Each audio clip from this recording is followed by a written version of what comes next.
पंढरपुर नाम का एक गांव था। वहाँ गुड़िया अपने पिता गिरधारी लाल के साथ रहती है।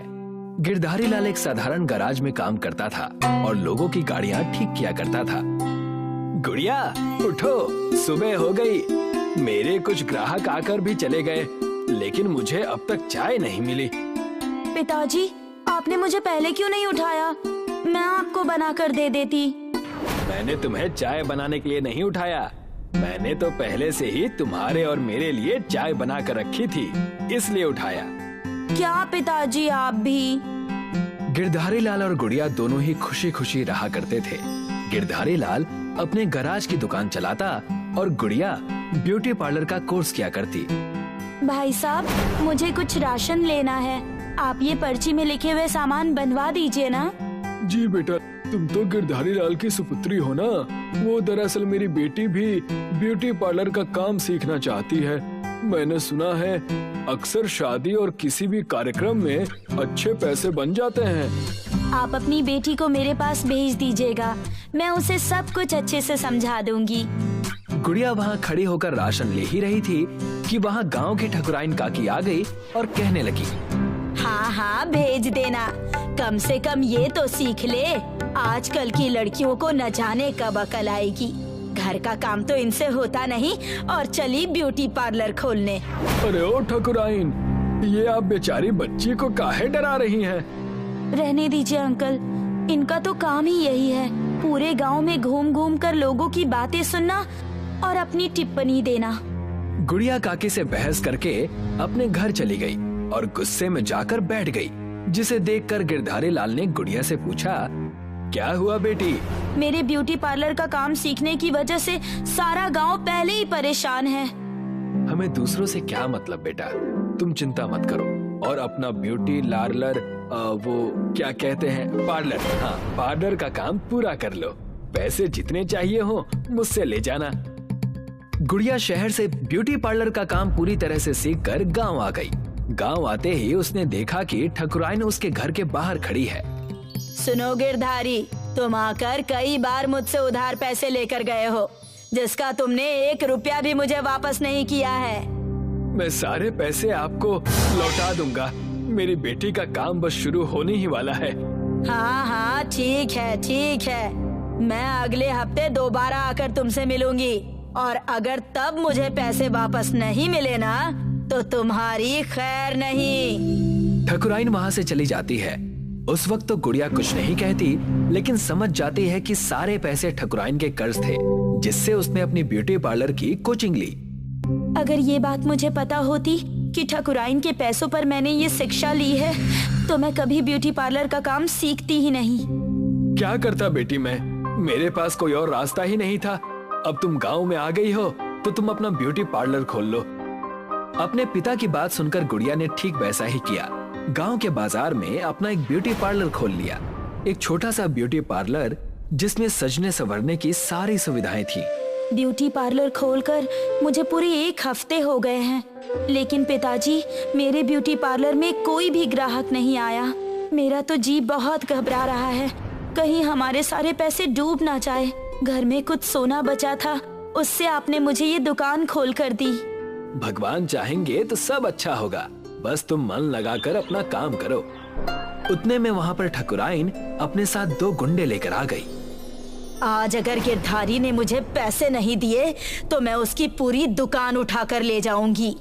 मालकिन, मुझे कुछ दिनों की मोहलत और दे दीजिए, मैं आपके पूरे पैसे सूद समेत लौटा दूंगा।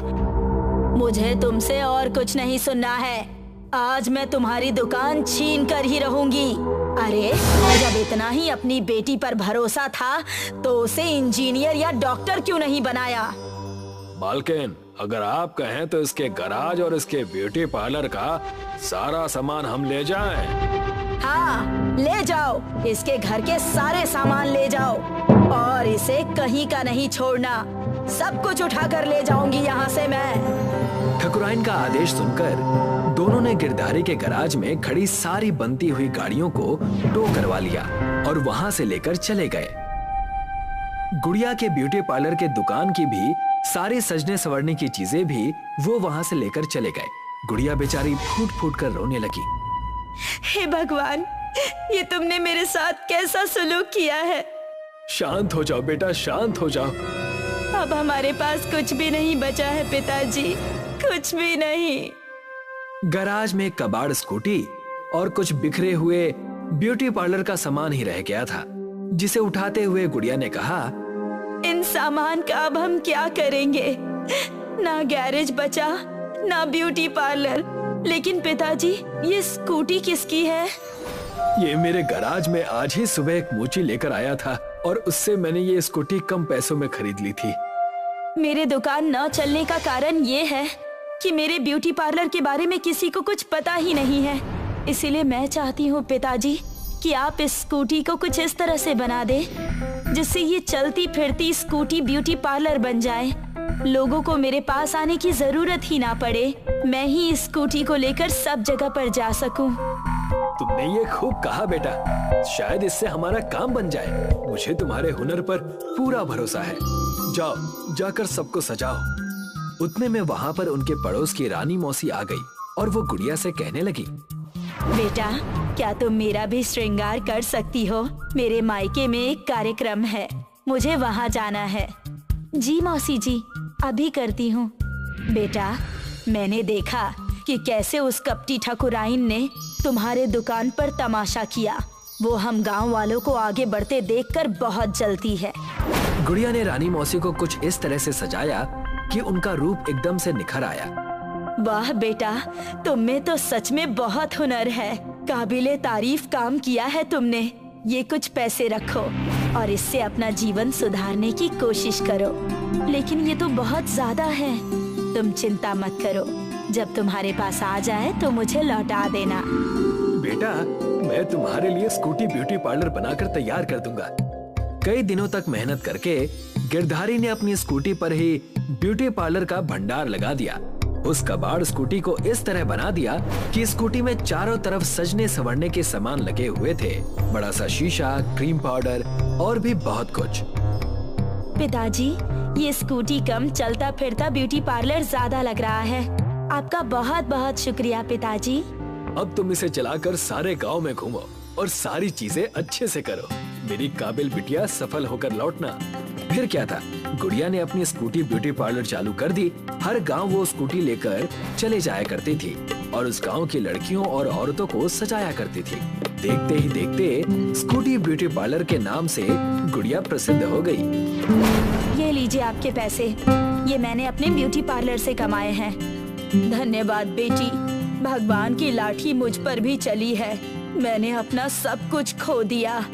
मैंने कईयों का घर उजाड़ा और इसी वजह से मैं तुमसे भी माफी मांगती हूँ। भगवान आपका भला करे। जब भी आपको मौका मिले तो आप मुझसे आकर मिल लीजिएगा। गुड़िया ठकुराइन के लिए हुए पैसे उन्हें वापस कर देती है और अपनी स्कूटी पार्लर से लोगों के घरों में जाकर काम करती है। कुछ समय के बाद एक बड़ा सा घर लेकर अपने पिताजी के साथ वहीं रहने लगती है। संध्या के बाबा की मौत के बाद उसके घर में कमाने वाला कोई नहीं था। माँ, मैं कहीं नौकरी कर लेती हूँ। तू तो पढ़ी लिखी भी नहीं है, तुझे कहाँ नौकरी मिलेगी? माँ, मुझे जो भी काम मिलेगा मैं कर लूंगी, सफाई वगैरह भी। देखते हैं, पहले तू काम तो ढूंढ। मीना काम ढूंढने के लिए बाजार में घूमने लगी। दीदी, आपके पास कोई काम है क्या? नहीं है। बाजार में घूमते घूमते संध्या एक ब्यूटी पार्लर आ पहुंची। दीदी, आपके पास कोई काम है क्या? क्या काम कर सकती है तू बेटा? कोई भी छोटा मोटा काम, सफाई वगैरह। अभी तेरी उम्र छोटी है, तू नया काम सीख सकती है।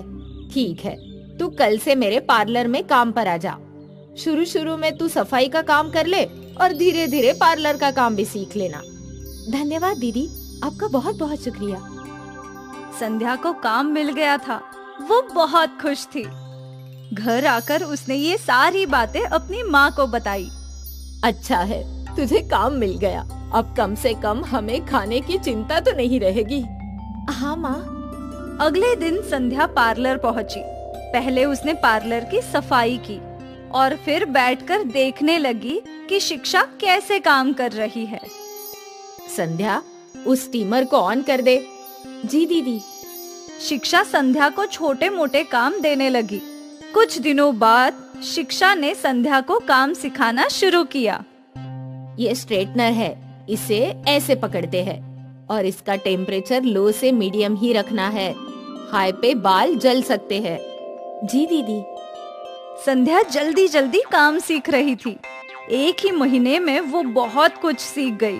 बेटा, इनका फेशियल कर दे। हाँ दीदी। संध्या अब काम सीख चुकी थी तो शिक्षा ने उसकी पगार भी बढ़ा दी। ये ले बेटा, इस महीने की पगार। हमेशा से ज्यादा पगार पाकर संध्या बहुत खुश थी। ये लो माँ, इस बार दीदी ने मुझे ज्यादा पगार दी है। अच्छा है बेटा, बहुत अच्छा है। तू इन पैसों से तेरे लिए कुछ कपड़े खरीद ले। जी, मैं अपने लिए और आपके लिए भी कपड़े खरीदूंगी। जैसे जैसे संध्या काम सीखती जा रही थी, शिक्षा उसकी पगार बढ़ा रही थी। संध्या भी इस काम से बहुत खुश थी। 2 साल बीत गए। एक दिन जब संध्या घर लौटी तो उसके घर पर कोई मेहमान आए थे। बेटा, ये तेरे दूर के मामा हैं। प्रणाम मामा। प्रणाम बेटा। ये तेरे लिए बहुत अच्छा रिश्ता लाए हैं। वैसे भी तेरी शादी की उम्र हो ही गई है। पर माँ, अगर मैं शादी करके चली गई तो आपका क्या होगा? तू मेरी फिक्र मत कर, मैं अपना खुद देख लूंगी। तेरे पापा यहाँ होते तो अब तक तेरी शादी हो चुकी होती। तेरे लिए अच्छा रिश्ता आया है, बस तू इसे ठुकरा मत। संध्या ने सोचा और फिर अपनी माँ का मुंह देखकर हामी भर दी। मुकेश एक फैक्ट्री में काम करता है, 12,000 रुपए पगार है उसकी। संध्या को कोई कमी नहीं होने देगा दीदी। ठीक है, आप रिश्ते की बात बढ़ाइए। कुछ दिनों बाद मीना को देखने मुकेश और उसके कुछ रिश्तेदार आए। बहन जी, मुकेश के माँ बाबा को तो गुजरे सालों हुए हैं। मैं उसकी मौसी हूँ, मैं ही उसका ख्याल रखती हूँ। मुकेश के पास अपना घर है और अच्छी नौकरी भी है। आपको रिश्ता मंजूर है तो मुहूर्त देखते हैं। हमें मंजूर है। सब खुश थे। मुकेश और संध्या की शादी का मुहूर्त निकला था और कुछ महीनों बाद दोनों की शादी हो गई। शुरू शुरू में सब कुछ ठीक था। मुकेश संध्या का बहुत ख्याल रखता था। आज आपके लिए क्या बनाऊं? आज तो संडे है, आज मैं खाना बनाऊंगा। आप बनाएंगे? हाँ हाँ, मैं सालों से खाना बना रहा हूँ, मुझे सब कुछ आता है। तुम आराम करो। संध्या खुश थी कि उसे इतना अच्छा पति मिला है। उसकी खुशी दुगनी हो गई जब उसे पता चला कि वो गर्भवती है। कुछ महीने बीत गए और एक दिन मुकेश शराब पीकर घर आया। आपने शराब पी है? हाँ, वो आज मेरे दोस्त का बर्थडे था तो उसने थोड़ी सी पिला दी। संध्या को मुकेश का शराब पीना अच्छा नहीं लगा। फिर तो ये रोज का हो गया था। मुकेश हर दिन घर शराब पीकर ही आता था और अब मुकेश और संध्या में अनबन होने लगी थी। आपको इतनी शराब नहीं पीनी चाहिए। मैं अपने पैसों से पीता हूँ, तू कौन होती है मुझे बोलने वाली? मुकेश ने गुस्से में संध्या को तमाचा मार दिया। संध्या गर्भवती थी पर मुकेश उसे रोज मारा करता था। 4 महीने बाद संध्या ने घर छोड़ दिया और अपने मायके चली आई। उसने रोते हुए अपनी माँ को सब कुछ बताया। माँ, अब तुम ही बताओ मैं क्या करूं? तेरी भलाई के लिए तेरी शादी की थी। मुझे कहाँ पता था कि तेरे साथ ये सब होगा बेटी। मुझे माफ कर दे। तू अब उस हैवान के पास मत जाना, यही रह जा। संध्या अपनी माँ के घर ही रुक गई। अगले दिन दोनों माँ बेटी बातें कर रहे थे। माँ, मैं सोच रही हूँ पार्लर का जॉब वापस ज्वाइन करूँ। नहीं बेटा, इस हालत में तू नौकरी पे कैसे जाएगी? मैं ही कोई काम ढूंढ लेती हूँ। तभी संध्या को एक आइडिया सूझा। माँ, अगर मैं घर में ही पार्लर खोल दूँ तो मैं घर में अपना ख्याल भी रख पाऊंगी और आपको भी काम करने की जरूरत नहीं। ये तो तू कर सकती है। उसी शाम मीना और संध्या ने बाजार से पार्लर का सारा सामान खरीद लिया। और फिर घर के एक कमरे में पार्लर बना लिया और घर के बाहर पार्लर का बोर्ड लगा दिया। पहले ही दिन उसके पार्लर में कस्टमर्स आने लगे। संध्या और मीना खुश हो गई। संध्या अच्छा काम करती थी, इसलिए कस्टमर्स वापस आया करते थे और धीरे धीरे उसका ब्यूटी पार्लर चल पड़ा। गर्भवती होने के बावजूद वो 10-10 घंटा काम किया करती थी। कुछ महीनों बाद संध्या ने एक बेटी को जन्म दिया और फिर अपनी छोटी सी बेटी को संभालते हुए संध्या पार्लर चलाने लगी। संध्या के जीवन में अभी भी संघर्ष था, पर उसके पास एक रास्ता था जिससे वो अपने और अपने अपनों की जिंदगी बेहतर बना रही थी। 5 साल कड़ी मेहनत करके संध्या ने अपना बड़ा सैलून खोल दिया। अब उसकी बेटी भी स्कूल जाया करती थी और वो अपनी माँ के साथ एक बड़े घर में रहती थी। ये उसके लिए बड़ी सफलता थी, लेकिन अब भी उसका संघर्ष जारी है। इस सुंदर लड़की का नाम माया है। माया को सजना संवरना बहुत पसंद है। माया जब शहर में पढ़ती थी तब उसने एक ब्यूटी पार्लर से ब्यूटिशियन का कोर्स किया था। अरे वाह माया, तुझे तो मेकअप का सब कुछ आता है। क्यों नहीं आएगा, मैंने ब्यूटिशियन का कोर्स किया है। अरे वाह, और तुझे पता है मेरा सपना है कि मैं एक ब्यूटी पार्लर डालूं। अच्छा है, तो कब डाल रही है ब्यूटी पार्लर? शादी के बाद। तुझे तो पापा का पता है, वो पैसे ही नहीं देंगे। उनको तो ऐसा लगता है कि शादी ही सब कुछ है। वो कहते हैं ब्यूटी पार्लर डालकर क्या मुझे लड़की की कमाई खानी है। कुछ दिनों बाद माया को देखने मनोज और उसका परिवार आया। ये मेरी बेटी है माया, बीए किया हुआ है। ये मेरा भतीजा मनोज है, पढ़ा लिखा है और सरकारी नौकरी भी है। अरे वाह, सरकारी नौकरी है, और क्या चाहिए? सबका मुंह मीठा करवाइए। माया के पिताजी को सरकारी नौकरी वाले दामाद की ही खोज थी और मनोज को तो माया पहली नजर में ही पसंद आ गई। वो थी ही इतनी सुंदर। और 1 साल बाद माया की शादी मनोज से हो गई। शादी के कुछ दिनों बाद ही माया ने मनोज को अपना सपना बताया। मेरा सपना है कि मैं एक ब्यूटी पार्लर खोलूं। बहुत अच्छे, जरूर खोलेंगे। क्योंकि माया अक्सर ब्यूटी पार्लर की बात करती, इसलिए मनोज ऊब चुका था। Beauty parlour? हाँ हाँ। एक दिन माया भड़क गई। कितनी बार आपको बोलूं कि मुझे ब्यूटी पार्लर खोलना है? तुम्हें तो मेरी आर्थिक स्थिति पता है ना, ब्यूटी पार्लर के लिए पैसे कहाँ से आएंगे? माया सोचने लगी, ये है ना मेरे कंगन, ये किस काम आएंगे? लेकिन ये तो तुम्हारे पापा ने दिया है। तो क्या हुआ? अगर समय पर मेरे काम नहीं आए तो इनका मूल्य क्या? आप इसे बेच कर आइए, फिर मैं ब्यूटी पार्लर खोल लूंगी। ठीक है। मनोज बाजार गया और उसने वो कंगन बेच दिए और सारे के सारे पैसे माया के हाथ में रख दिए। माया पैसे देखकर बहुत खुश हुई। अगले दिन माया ने बाजार से सारा सामान खरीद लिया और कुछ ही दिनों में माया ने घर में ही ब्यूटी पार्लर खोल दिया। अब गांव की सभी औरतें माया की ब्यूटी पार्लर में आया करती थीं। माया बहुत खुश थी क्योंकि उसका ब्यूटी पार्लर बहुत अच्छा चल रहा था। उसकी आमदनी भी बहुत अच्छी थी। महीने के अंत में मनोज हिसाब किताब करने बैठ गया। इस महीने तुमने 20,000 रुपए का मुनाफा कमाया है। मैं ना कहती थी? हाँ, और अगर ऐसे ही चलता रहा तो जल्द ही हम अमीर बन जाएंगे। माया ने अपना ब्यूटी पार्लर का काम जारी रखा। 1 साल बाद उसने एक दुकान खरीदी और उसने अपना ब्यूटी पार्लर खोला। देखते ही देखते माया का घर भी बड़ा हो चुका था। इस तरह माया ने ब्यूटी पार्लर चलाकर न सिर्फ अपना सपना पूरा किया, बल्कि अपने पति की आर्थिक मदद भी की और उनका परिवार पहले से ज्यादा खुशहाल हो गया।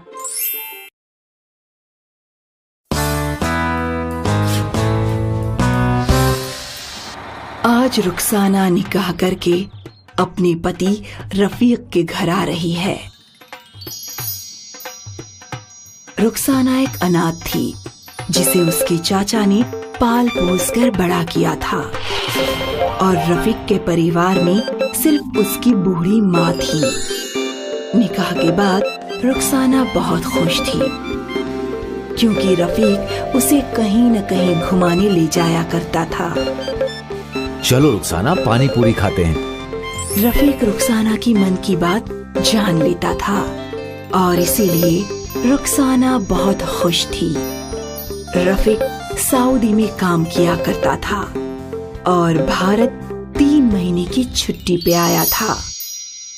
अब उसकी छुट्टियां खत्म और रफीक वापस लौटने की तैयारी कर रहा था। आखिर वो दिन आ ही गया जब रफीक को जाना था। रुखसाना ने रो रो कर अपना बुरा हाल कर लिया था। अरे पगली, मैं कोई हमेशा के लिए थोड़े ही जा रहा हूँ, 2 साल बाद वापस लौट आऊंगा। 2 साल बाद? 2 साल तो यूं बीत जाएंगे। रुखसाना बेटी, किसी को रोते हुए विदा नहीं करते, चलो हंस दो। रुखसाना ने अपने आंसू पोंछे और रफीक सऊदी के लिए निकल गया। 1 महीने बाद रुखसाना डॉक्टर के पास गई। मुबारक हो, तुम माँ बनने वाली हो। रुखसाना की खुशियों का तो ठिकाना ही नहीं रहा। वो दौड़ती हुई पीसीओ के पास गई और उसने अपने पति को फोन लगाया। मुबारक हो। क्या? मुबारक हो, आप अब्बा बनने वाले हो। क्या? ये खबर सुनकर रफीक भी बहुत खुश था। अब से रुखसाना की सास उसका बड़ा अच्छे से ख्याल रखने लगी। 9 महीने बाद रुखसाना ने खूबसूरत बेटी को जन्म दिया। अम्मी, क्या अब भी वो नहीं आएंगे मुन्नी का चेहरा देखने? बेटी, तुम्हें क्या लगता है रफीक का मन नहीं होगा अपनी बेटी को देखने का? लेकिन उसका काम ही ऐसा है, वो 2 साल से पहले नहीं आ सकता और अब तो सिर्फ 1 साल बचा है, वो जल्दी ही लौट आएगा। रुखसाना बेटी के जन्म से बहुत खुश थी, लेकिन रफीक की नामौजूदगी से दुखी। देखते ही देखते 1 साल बीत गया और आखिर वो दिन भी आ गया। रुखसाना, अम्मी। आपकी बेटी बिल्कुल तुम पे गई है। वैसे तुमने इसका नाम क्या रखा है? अभी तक नाम नहीं रखा, सोचा तू आएगा तो तू रखेगा। हम इसे प्यार से मुन्नी बुलाते हैं। ठीक है, तो इसका नाम हीना। बहुत अच्छा है। रफीक के लौटते ही रुखसाना वापस खुश हो गई। इस बार रफीक रुखसाना के साथ अपनी बेटी हीना को भी घुमाया करता था, लेकिन इस बार ये खुशियाँ बहुत छोटी थीं। 2 महीने बाद रफीक को वापस जाना पड़ा। एक बार फिर रुखसाना की आंखों में आंसू थे, लेकिन उसने खुद को संभाला। कुछ महीनों बाद एक बार फिर डॉक्टर ने रुखसाना को खुश खबर सुनाई। इस बार जब उसने पीसीओ से रफीक को कॉल लगाया। सलाम वालेकुम, क्या मैं रफीक से बात कर सकती हूँ? मोहतरमा, वो तो यहाँ नहीं है। क्या आप बता सकते हैं कब आएंगी? उन्होंने ये कंपनी छोड़ दी, अब पता नहीं वो कहाँ काम कर रहे हैं। क्या? रुखसाना ने फोन कट कर दिया, लेकिन उसे चिंता सताने लगी। वो अपनी सास के पास गई और रोने लगी। तू फिक्र मत कर, वो खुद ही हमें फोन करेगा। लेकिन उनकी नौकरी? ये भी तो हो सकता है उसे कोई बेहतर नौकरी मिली हो। क्यों फिजूल रो रो कर जी जला रही है? अम्मी की बात सुनकर रुखसाना ने रोना बंद कर दिया। वो रफीक के फोन का इंतजार करने लगी। कई महीने बीत गए, रफीक का कोई पता ठिकाना नहीं। अब अम्मी भी परेशान थीं। ये अजीब है, कम से कम हर महीने वो एक फोन तो करता ही था। रुखसाना ने कई बार रफीक की पुरानी कंपनी में फोन लगाया, लेकिन उसे कोई खबर नहीं मिली। रुखसाना को दूसरी भी लड़की हुई। रुखसाना उससे बहुत खुश थी, लेकिन रफीक से कांटेक्ट ना होने से दुखी। देखते ही देखते 1 साल बीत गया। ना रफीक का फोन आया, ना मनी ऑर्डर।